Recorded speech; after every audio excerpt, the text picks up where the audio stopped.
La semaine dernière, l'Auberge des Battures inaugurait son tout nouveau restaurant, le restaurant Au Bâtillage. Donc, très intéressant. Pour nous en parler ce matin, on est en compagnie du directeur général, M. Éric Sivelle, et du chef du restaurant, M. Jonathan Grenon. Bienvenue à tous les deux. Ça va bien ce matin? Ça va très bien, toi? Merci. Écoutez, M. Sivelle, on va débuter avec vous. Il y a du développement qui se fait du côté de l'Auberge des Battures. Il y avait déjà un restaurant, donc le nouveau restaurant prend la place de l'ancien. Qu'est-ce qu'on fait exactement avec tout ça? Donc effectivement, on a voulu mettre de l'avant un nouveau concept en collaboration avec tout le travail que Jonathan a pu faire sur ce concept-là. Oui. Donc on conserve le même souci de qualité de nourriture, la même volonté de travailler également avec les producteurs régionaux. Et donc c'est dans cet esprit-là qu'on a lancé ce nouveau concept de restaurant au bâtillage. Donc, Jonathan, c'est toi qui signes la carte, bien sûr, le menu. Ça fait combien de temps que tu as été chef à l'auberge? Ben, ça fait 5 ans que je suis chef. OK. Ça fait quand même 7 ans que Tu travailles, que je fais partie. que tu es présent. Ouais. On sait, bon, comme on disait, producteurs locaux, c'est un aspect très important pour toi. Tu es ambassadeur des saveurs également, zone boréale, très impliqué comme Vraiment. chef. Comment tu te définirais comme chef? Ben, en fait, je me définis comme quelqu'un qui est quand même proche des gens. Oui. Je me suis rendu compte avec le temps que c'était pas juste travailler avec les produits locaux, c'est travailler aussi avec les producteurs qui, au fil du temps, deviennent nos amis. Puis finalement, je me suis rendu compte qu'on pouvait aussi adapter cette technique un petit peu là avec nos clients. Fait que ça me permet d'être très proche, d'avoir une proximité. Fait que, en général, les gens sont vraiment très contents. Puis quand on parle de producteurs locaux, là, il y en a plusieurs avec qui vous faites affaire. Je crois que vous parliez d'environ 25. Environ. Ah, ouais. Environ. Et plus, parce que, tu sais, il y en a que c'est plus sporadique. Ça veut dire que... Oui, plus saisonnier. C'est ça, oui.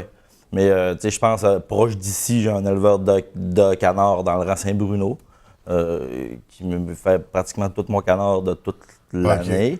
Ça, c'est un produit qui est méconnu. J'ai osé gagner des fermes Bélactées aussi. Ça, c'est vraiment mes deux proches, là, où est-ce que je les vois là, après. Oui, régulièrement. Fait que c'est ça, on travaille avec le milieu, avec le local. Ouais. On encourage, mais c'est réciproque aussi. Un bel aspect, en fait, du restaurant. Qu'est-ce qu'on va retrouver au bâtillage? Ben, en fait, avant de parler du menu, on va parler un peu du restaurant en soi. Au bâtillage, bon, c'est un terme maritime. C'est quoi exactement? Ça désigne donc l'effet des vagues sur les coques d'un navire. Donc c'est un peu tout le sillage que laisse le bateau après passer à travers une mer. Donc ça fait référence effectivement au voyage. Nous, on a vraiment une vue magnifique sur la baie, donc ça fait référence à cela. Et puis également, ça fait référence un petit peu au tout le mouvement que la nourriture crée lorsqu'on mange, donc l'espèce de découverte et également le mélange des saveurs qui apparaissent dans la bouche et ainsi de suite. Là. Donc, ça va faire à l'intérieur de nous et l'impact que ça aura. Qu'est-ce qu'on va retrouver, Jonathan, au niveau de la carte pour le bâtiment? Bien, écoute, on a travaillé, ça fait quand même plusieurs mois qu'on travaille sur notre nouveau menu. Oui. Puis on voulait avoir quelque chose qui allait qui mettrait en place des classiques. Donc, on a une côte de bœuf, que la recette commence à être vraiment très au point. Puis, c'est vraiment un must. Je pense que tu y as goûté d'ailleurs. Oui. Après ça, je tiens tout le temps de l'onglet de bœuf aussi, qui est une pièce qui est méconnue.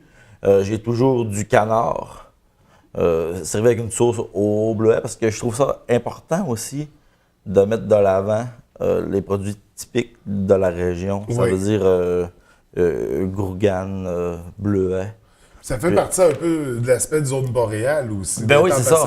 Oui. C'est de mettre en valeur les produits d'ici. Parce que moi, en tant qu'ambassadeur, j'ai pas le choix d'intégrer tout ça. D'intégrer tout ça. J'ai quand même un assez bon cahier de charge. Oui. Donc, ça ajoute un aspect très intéressant. On parlait de canard. Il y a du lapin aussi, parce qu'il y avait une terrine, en fait, canard et lapin. Oui, c'est ça. En fait, je m'amuse avec les gibiers. Oui. Malheureusement, j'ai pas de producteur de lapin en région. OK. C'est plus difficile. C'est sûr qu'on est quand même limité de par le fait que la région est quand même isolée. Mais par contre, c'est quand on fouille, je fais affaire avec les serres de Saint-Étienne, je fais affaire avec plusieurs fromageries là, au niveau de la région. On est choyé. C'est également tous les produits forestiers également. Oui, qui tous les sont produits intégrés. forestiers maintenant que j'intègre à ma cuisine, ça veut dire fleurs de thé du Labrador, les feuilles aussi, pousses de sapin, Oui. épinettes, myrique baumier. En fait, tout ce que quand disons un chasseur ou un pêcheur se promène dans la forêt, tout ce qu'on penserait pas manger, en fait. Ça fait qu'on retrouve de tout ça. Ouais. Il y a beaucoup de créativité là, derrière Oui, les c'est ça, plats. c'est ça. On réinvente littéralement temps. des...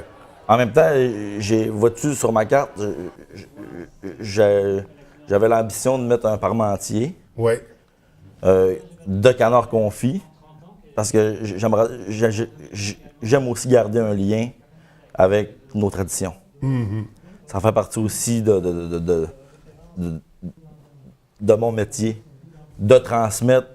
Disons qu'on a des clients européens qui viennent manger à l'auberge, ben, ils peuvent voir un petit peu c'est quoi nos traditions ici. Oui, fait que ça rajoute un aspect d'autant plus intéressant, Ouais. local, régional. Ouais. Bref, un restaurant à découvrir. C'est ça. Donc, il y a du changement au niveau du menu. Pour les ouvertures, là, on peut, à tous les matins, on peut déjeuner, à tous les soirs également, on peut aller pour le repas du souper pour découvrir cette carte-là, donc qui s'inscrit dans la belle gastronomie qu'on retrouve à la baie. Également, il y a des événements parce que là, vous êtes associé à Leucan. En fait, tu Ouais. participes au défi des chefs. Là, pour l'occasion, il y a des activités de financement qui sont organisées. Vous avez un brunch là, dimanche qui s'en vient. Puis un brunch avec une formule un peu spéciale. Là. Comment ça Ouais. va se dérouler? En fait, je voulais sortir un petit peu des brunchs traditionnels. On fait soit une grosse assiette ou Puis les gens boudon. vont se servir Ouais. ou... Qu'est-ce que je fais? C'est que je fais un brunch gastronomique, 3 services. OK. Ça veut dire que je fonctionne un petit peu comme on fonctionne dans un groupe le soir, où est-ce que je fais une entrée qui va être un smoothies Oui. aux fruits nordiques. Et puis j'ai 2 choix de plats, qui est une brouillade de canard confit au fromage rang des îles. Et puis j'ai aussi une cassolette de saumon fumé de la boucanerie d'Henri. Avec un œuf poché, avec une sauce au fromage puis des légumes grillés. Ça va être vraiment très, très, très bon. Puis comme dessert, j'ai un pain doré au thé du Labrador parce qu'on s'est rendu compte avec mon équipe que le thé du Labrador allait vraiment bien avec tout ce qui est pain doré, crème brûlée. Ah, intéressant. Ouais. Fait qu'on fait beaucoup de liens. Et je te dirais, en revenant un petit peu au plan nordique, où est-ce que il y a un gros travail qui est à faire. Fait que présentement, je travaille avec plusieurs chefs, avec d'autres intervenants aussi, des biologistes, pour qu'on puisse développer là, vraiment le côté organoleptique Puis vraiment apprendre Ouais, c'est ça. tout ce qu'on peut intégrer dans la cuisine. Ouais. Fait que ça prend des pionniers, ça prend des artistes culinaires pour explorer ces zones-là, puis l'intégrer dans notre cuisine, puis développer cette culture-là. Ouais. Parce que c'est des trucs qui sont à portée de main. Je veux dire, du bois, de la forêt, il y en a partout. Exactement. Fait que ça, on développe une certaine autonomie à ce niveau-là, à reconnaître la plante et Exactement. l'intégrer dans nos recettes. Mais c'est par des gens comme vous qu'on va ouvrir à cette culture-là. Donc, c'est vraiment un restaurant à découvrir au Bâtillage. Une belle occasion, donc dimanche, le brunch bénéfice pour Leucan. Et qu'est-ce qu'on surveille d'autre, M. Sivelle, pour l'ensemble de l'auberge? Et donc, bien sûr, toute la période des fêtes, on offre différentes possibilités de souper pour les parties de famille, les parties de bureau. Il y a encore quelques dates disponibles. Oui. Et puis, bien sûr, après, il y aura le brunch du jour de l'an, le 1er janvier. Et on reviendra après avec notre programmation tout au long de l'année également, avec les activités de la Saint-Patrick, le brunch des sucres et ainsi de suite. Donc, beaucoup de choses à s'en venir Tout à pour fait. l'année Ouais. 2018. On invite les gens à surveiller la page Facebook du nouveau restaurant au Bâtillage. Il y a des belles photos d'ailleurs, des belles illustrations qu'on peut voir de plats qui sont servis. Écoutez, messieurs, merci à tous les deux. Merci à vous. Félicitations Merci à toi. pour ce beau changement-là. Puis au plaisir de vous revoir. Merci. Merci, bonne journée. Bonne journée.